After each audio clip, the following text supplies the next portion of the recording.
Yesus merendahkan diri. Mari kita buka di dalam Yohanes 13 ayat yang kelima. Demikian firman Tuhan.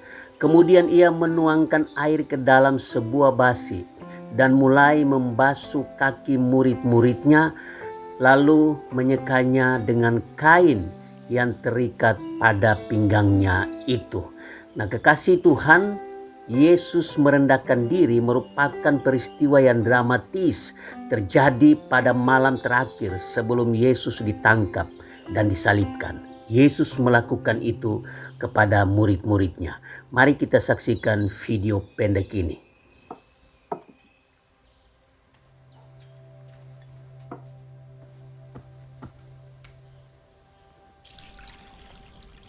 Lalu ia menuang air ke dalam sebuah baskom dan mulai membasuh kaki murid-muridnya dan mengeringkannya dengan handuk di pinggangnya.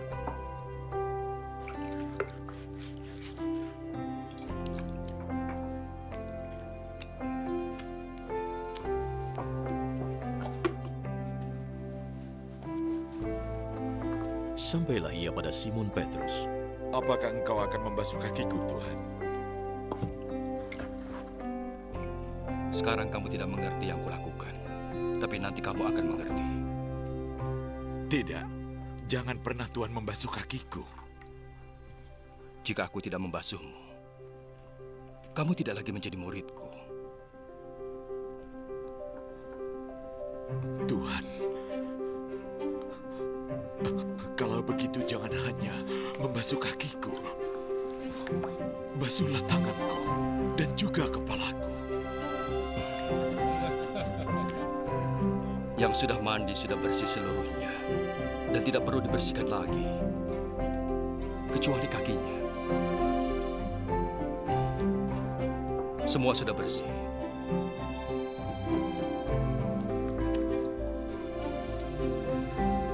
Kecuali satu. Yesus sudah tahu siapa yang akan mengkhianatinya. Itu sebabnya ia berkata, "Kalian semua sudah bersih kecuali satu."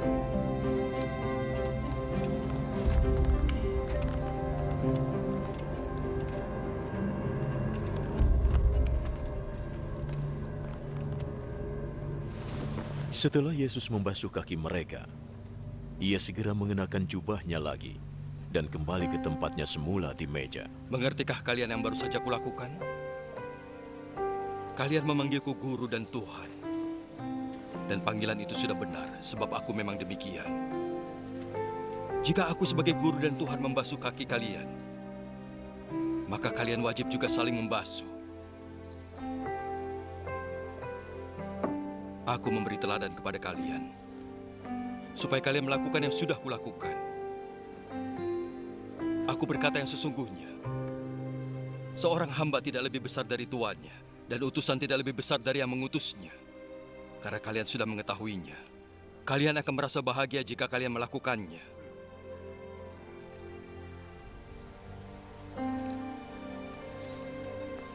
Yang kukatakan ini bukan mengenai kalian. Aku tahu siapa yang kupilih. Tetapi Alkitab harus digenapi, orang yang makan bersamaku akan melawan aku. Aku menyampaikannya sekarang sebelum terjadi. Supaya jika terjadi, kalian akan percaya bahwa akulah aku. Aku berkata yang sesungguhnya, siapa yang menerima orang yang kuutus, dia juga menerimaku. Dan siapa yang menerima aku, menerima dia yang mengutusku.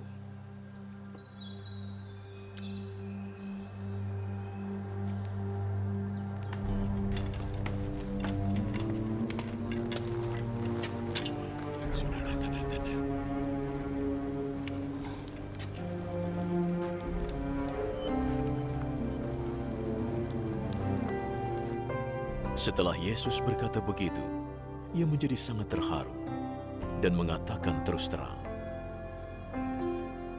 Aku berkata yang sesungguhnya.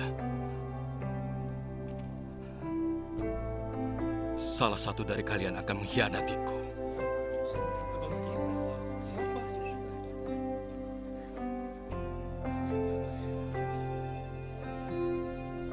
Murid-muridnya saling berpandangan. Mereka bingung karena tidak tahu siapa yang dimaksud. Di antara para murid, salah satu yang dikasihi Yesus duduk di sebelah Yesus. Simon Petrus mengisyaratkan padanya. Tanya dia siapa yang dimaksudkannya. Maka murid itu mendekatkan dirinya kepada Yesus. Siapa orang itu?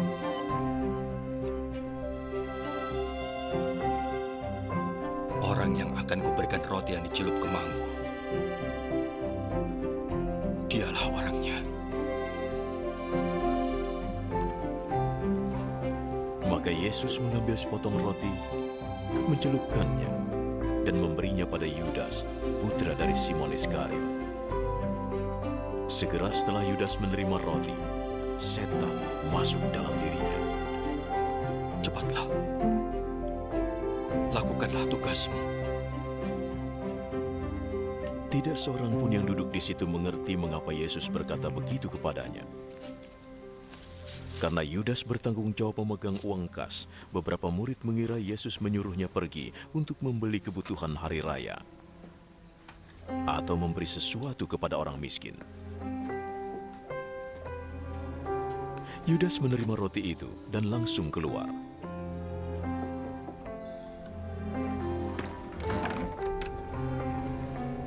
Hari sudah malam.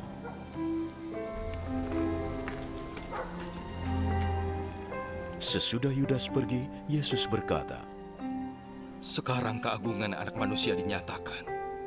Sekarang keagungan Tuhan dinyatakan melalui dia. Dan jika keagungan Tuhan dinyatakan melalui dia, maka Allah akan menyatakan keagungan anak manusia dalam dirinya. Dan akan segera dilakukan.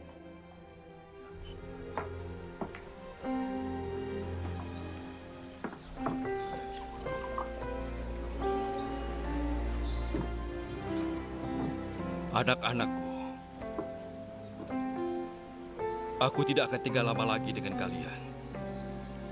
Kalian akan mencariku, tapi seperti yang kukatakan kepada para penguasa Yahudi, kalian tidak bisa datang ke tempat aku pergi.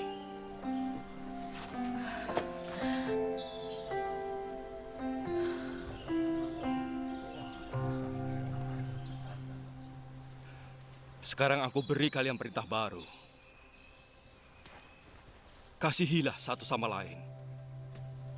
Seperti aku mengasihi kalian, kalian juga harus saling mengasihi. Jika kalian mengasihi satu sama lain, maka semua orang akan tahu bahwa kalian murid-muridku. Engkau mau kemana, Tuhan? Sekarang kau tidak bisa ikut kemana aku pergi. Tapi nanti kau akan mengikutiku. Mengapa sekarang aku tidak bisa ikut? Aku siap mati untuk Engkau. Sungguhkah kau siap mati untukku? Aku berkata yang sesungguhnya. Sebelum ayam berkokok, kau akan berkata 3 kali bahwa kau tidak mengenalku. Tidak usah khawatir dan gelisah. Percayalah kepada Tuhan. Dan percayalah juga kepadaku. Ada banyak ruang di rumah Bapakku. Dan aku akan menyiapkan tempat untuk kalian. Aku tidak akan berkata begitu jika itu tidak benar. Setelah aku pergi dan menyiapkan tempat, aku akan kembali dan menjemput kalian. Supaya kalian berada di tempatku berada. Kalian tahu jalan menuju ke tempat aku akan pergi. Tuhan, kami tidak tahu kemana Engkau akan pergi. Jadi bagaimana kami tahu jalan menuju ke sana? Aku adalah jalan dan kebenaran dan hidup. Tidak seorang pun datang pada Bapa selain melalui aku. Sekarang kalian mengenalku, kalian juga akan mengenal Bapakku. Dan mulai sekarang kalian mengenal Dia dan sudah melihat Dia. Tuhan, tunjukkan Bapa pada kami, supaya kami puas. Sudah begitu lama aku bersama kalian. Tapi kau belum mengenal aku, Filipus. Orang yang melihat aku sudah melihat Bapa. Mengapa engkau bilang tunjukkan Bapa pada kami? Tidakkah kamu percaya bahwa aku di dalam Bapa dan Bapa di dalam aku? Apa yang kukatakan pada kalian tidak datang dariku. Bapa yang bersatu dengan akulah yang mengerjakan semuanya. Percayalah jika aku berkata aku bersatu dengan Bapa dan Bapa bersatu dengan aku. Paling tidak percaya apa yang sudah kulakukan. Aku berkata yang sesungguhnya. Orang yang percaya padaku akan melakukan yang kulakukan, bahkan lebih besar lagi. Sebab aku pergi kepada Bapa. Aku akan melakukan apapun yang kalian minta atas namaku. Dengan demikian keagungan Bapa dinyatakan melalui Anak. Apa saja yang kalian minta atas namaku, akan kulakukan.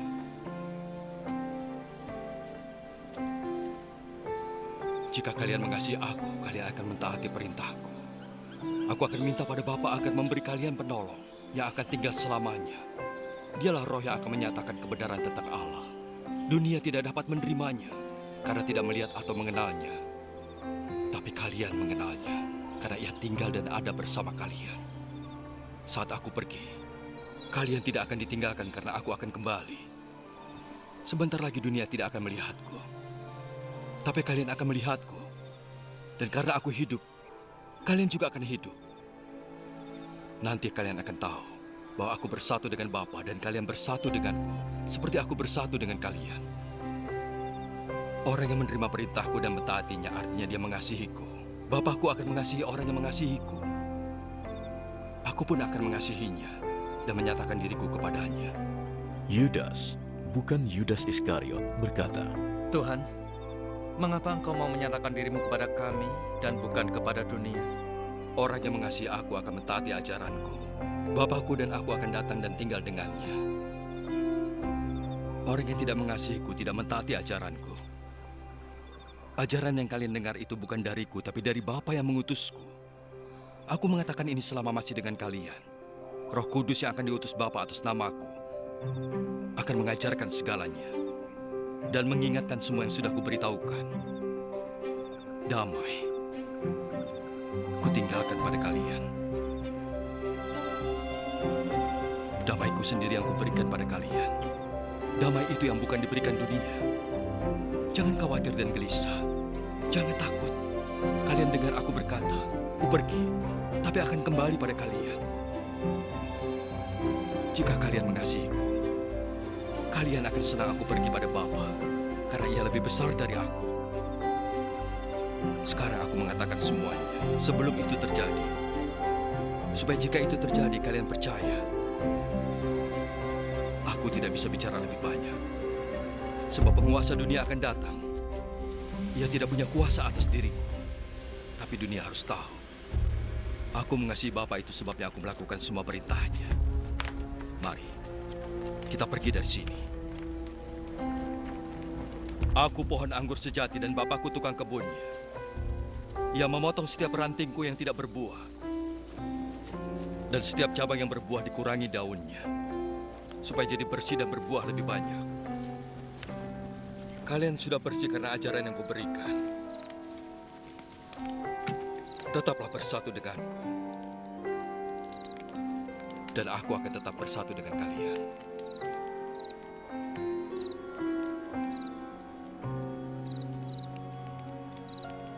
Ranting tidak dapat berbuah sendiri. Kecuali jika ranting itu tetap bersatu dengan pohonnya. Kalian juga tidak akan berbuah kecuali tetap bersatu denganku. Akulah pohon anggur. Dan kalian ranting-rantingnya. Yang tetap bersatu denganku akan berbuah banyak. Tanpaku kalian tidak bisa apa-apa. Yang sekarang tidak mau bersatu denganku akan dibuang seperti ranting dan mengering. Ranting seperti itu akan dikumpulkan dan dibuang ke dalam api. Kemudian dibakar. Jika kalian tetap bersatu denganku dan sabdaku, mintalah apapun yang kalian inginkan, pasti dipenuhi. Keagungan Bapakku dinyatakan jika kalian berbuat banyak.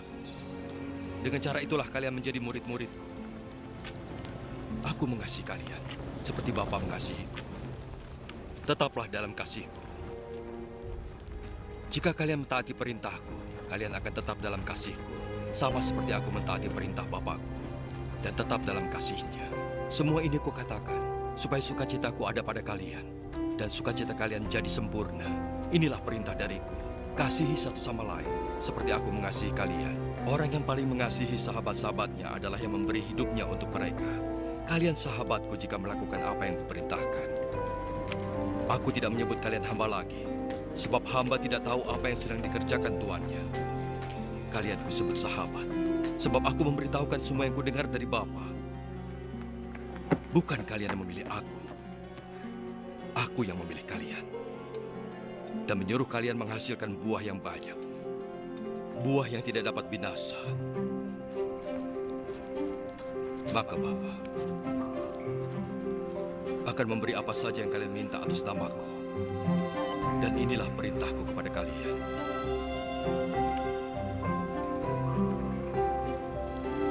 Kasihilah satu sama lain. Jika dunia benci kalian, ingatlah bahwa aku lebih dulu dibenci dunia. Jika kalian milik dunia, dunia mengasihi kalian sebagai miliknya. Tapi aku memilih kalian dari dunia ini. Jadi kalian bukan milik dunia ini. Itu sebabnya dunia benci kalian. Ingatlah yang kukatakan. Hamba tidak lebih besar dari tuannya. Jika mereka menganiayaku, mereka juga akan menganiaya kalian. Jika mereka mentaatiku, mereka juga akan mentaati kalian. Mereka melakukan itu pada kalian sebab kalian milikku. Karena mereka tidak mengenal Dia yang mengutusku. Mereka tidak berdosa jika aku tidak datang dan mengatakan semua itu. Tapi sekarang, mereka tidak punya alasan atas dosa mereka. Orang yang membenciku, membenci Bapakku juga. Mereka tidak berdosa jika aku tidak melakukan hal-hal yang belum dilakukan siapapun di depan mereka. Tapi justru setelah melihat yang kulakukan, mereka membenci aku maupun Bapakku. Ini semua memang harus terjadi supaya apa yang tertulis dalam hukum mereka digenapi. Mereka membenci aku tanpa alasan. Penolong akan datang, yaitu Roh yang menyatakan kebenaran tentang Allah dan berasal dari Bapa. Aku akan mengutusnya pada kalian dari Bapa, dan Ia akan bicara tentang aku. Kalian juga akan bicara tentang aku, sebab kalian sudah bersamaku sejak dari awal. Aku mengatakan semua ini supaya kalian tidak menjadi murtad. Kalian akan dikeluarkan dari rumah ibadat. Pada saatnya orang yang membunuh kalian akan mengira bahwa ia mengabdi pada Allah. Mereka melakukan itu pada kalian sebab mereka belum mengenal Bapa atau aku. Aku mengatakan semua ini supaya saat tiba waktunya mereka melakukannya, kalian ingat apa yang sudah kukatakan. Aku tidak mengatakannya sejak awal sebab aku masih bersama kalian. Tapi aku akan pergi kepada Dia yang mengutusku, dan tidak seorang pun bertanya kemana aku pergi. Karena aku sudah mengatakannya, hati kalian jadi sedih. Tapi aku berkata yang sesungguhnya. Lebih baik bagi kalian jika aku pergi. Sebab jika aku tidak pergi, penolong tidak akan datang pada kalian. Tetapi jika aku pergi, aku akan mengutusnya pada kalian. Jika Ia datang, Ia akan menyatakan kepada dunia arti dosa yang sebenarnya, tentang apa yang benar, dan tentang hukuman Allah. Mereka salah mengartikan dosa karena tidak percaya padaku. Mereka salah mengartikan yang benar karena aku pergi dan kalian tidak akan melihatku lagi. Dan mereka juga salah dalam mengartikan hukuman karena penguasa dunia sudah dihukum. Masih banyak yang ingin kukatakan, tapi sekarang kalian belum sanggup menerimanya. Tapi jika Roh Kudus datang, Ia menyatakan kebenaran tentang Allah, kalian akan dibimbing menuju kebenaran. Ia akan bicara bukan dari dirinya sendiri, tapi dari apa yang Ia dengar dan apa yang akan terjadi nanti. Ia akan mengagungkan aku, sebab yang kusampaikan pada kalian diterimanya dari aku. Sebab yang ada pada Bapa adalah milikku. Itu sebabnya aku berkata, apa yang kusampaikan pada kalian diterimanya dari aku. Sebentar lagi kalian tidak akan melihat aku lagi. Tapi sesaat setelah itu kalian akan melihatku. Beberapa murid Yesus saling bertanya satu sama lain, apa maksudnya itu? Dia berkata bahwa sebentar lagi kita tidak akan melihatnya, tapi sesaat setelah itu kita akan melihatnya. Dan dia juga berkata, karena aku akan pergi kepada Bapa. Apa artinya kalimat sebentar lagi? Kita tidak mengerti apa yang dibicarakannya. Yesus tahu bahwa mereka ingin bertanya kepadanya. Aku berkata, sebentar lagi kalian tidak akan melihatku. Tapi sesaat setelah itu kalian akan melihatku. Itukah yang kalian tanyakan satu sama lain? Aku berkata yang sesungguhnya. Kalian akan menangis dan meratap, tapi dunia akan bergembira. Kalian akan sedih, tapi akan berubah menjadi kegembiraan. Saat wanita hampir melahirkan, ia sedih sebab penderitaannya akan datang. Tapi ketika bayinya lahir, ia lupa penderitaannya. Karena dia bahagia bayinya sudah lahir ke dunia. Begitu juga kalian. Sekarang kalian sedih, tapi kita akan bertemu lagi. Dan hati kalian akan dipenuhi kegembiraan. Kegembiraan yang tidak bisa diambil dari kalian oleh siapapun. Ketika hari itu tiba, kalian tidak akan bertanya padaku lagi. Aku berkata yang sesungguhnya, Bapa akan memberi apapun yang kalian minta dalam namaku. Sampai saat ini kalian belum minta apapun dalam namaku. Mintalah, kalian akan menerimanya. Supaya kegembiraan kalian jadi sempurna.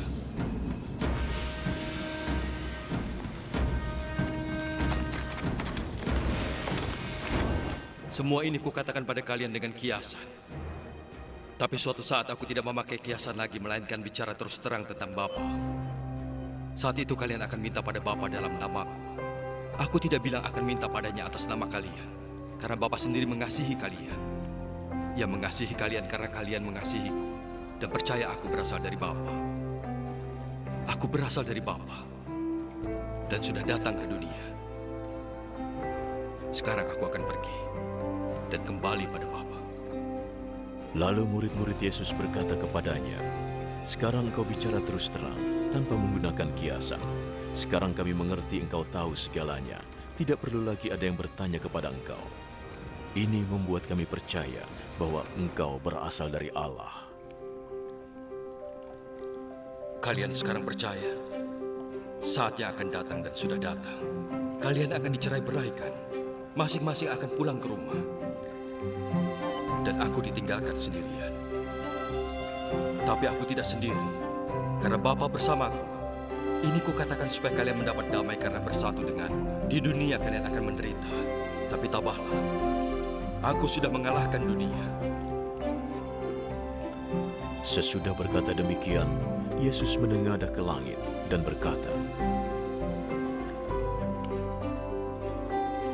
Bapa, saatnya telah tiba. Agungkanlah anakmu, supaya anakmu pun mengagungkanmu. Karena engkau sudah memberinya kuasa atas seluruh umat, maka ia memberi hidup kekal kepada mereka yang engkau berikan. Hidup kekal artinya mengenalmu satu-satunya Allah yang benar, dan mengenal Yesus Kristus yang engkau utus. Aku sudah mengagungkanmu di muka bumi. Aku sudah menyelesaikan tugas yang engkau berikan. Bapa, agungkanlah aku di hadapanmu sekarang, dengan keagungan bersamamu sebelum dunia dijadikan. Aku sudah mengenalkan engkau kepada mereka yang engkau berikan. Mereka adalah milikmu dan engkau berikan kepadaku. Mereka mentaati sabdamu dan mengerti bahwa semua yang engkau berikan padaku berasal darimu. Aku sudah menyampaikan sabda yang engkau berikan. Dan mereka menerimanya karena mereka tahu bahwa aku benar-benar berasal darimu. Mereka percaya engkau mengutusku. Aku berdoa untuk mereka. Aku berdoa bukan untuk dunia, tapi untuk mereka. Karena mereka milikmu.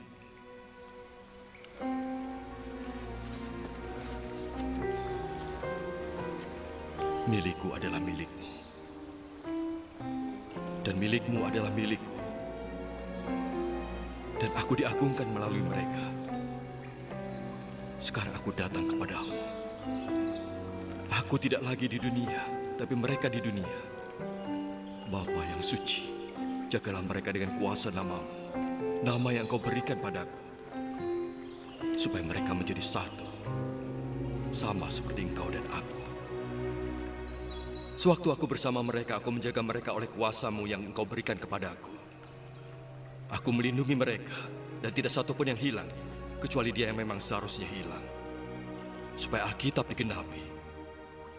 Sekarang aku datang kepadamu dan semuanya kukatakan di dunia, supaya mereka merasakan kegembiraanku sepenuhnya di hati mereka. Tapi dunia benci mereka karena sabdamu, sebab mereka bukan milik dunia sama seperti aku bukan milik dunia. Aku tidak memintamu mengambil mereka dari dunia ini, tapi aku meminta engkau menjaga mereka dari si jahat. Sama seperti aku bukan milik dunia, mereka juga bukan milik dunia. Jadikanlah mereka khusus milikmu lewat kebenaran.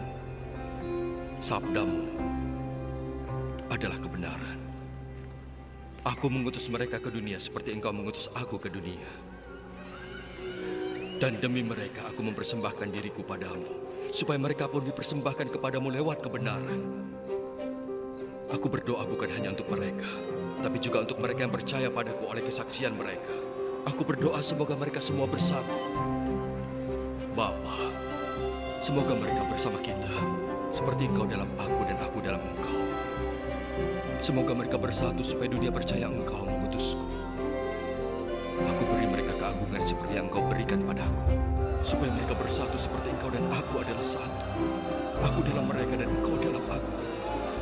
Jadi mereka benar-benar bersatu, supaya dunia tahu bahwa engkau mengutus aku. Dan engkau mengasihi mereka seperti mengasihiku. Bapa, engkau serahkan mereka padaku. Dan aku ingin mereka ada di tempat aku berada, agar mereka melihat keagunganku yang engkau berikan kepadaku. Karena engkau mengasihiku sebelum dunia dijadikan. Bapa yang adil, dunia tidak mengenalmu, tapi aku mengenalmu. Dan mereka tahu engkau mengutus aku. Aku mengenalkan engkau pada mereka, dan aku akan terus melakukannya, supaya kasih-Mu kepadaku ada dalam mereka, sehingga aku pun ada di dalam mereka. Haleluya. Dari video ini menunjukkan bahwa Yesus merendahkan diri sampai mati di atas kayu salib untuk menebus setiap kita. Jadi inti dari ajaran Yesus yaitu kasih. Oleh karena Yesus mengasihi kita, maka Dia rela mati untuk kita. Ajaran yang Yesus tinggalkan bagi kita yaitu kita harus rendah hati dan saling mengasihi satu dengan yang lain. Itulah ajaran dan teladan yang Yesus tinggalkan untuk kita sebagai murid-murid Tuhan, sebagai anak-anak Tuhan. Tuhan Yesus memberkati.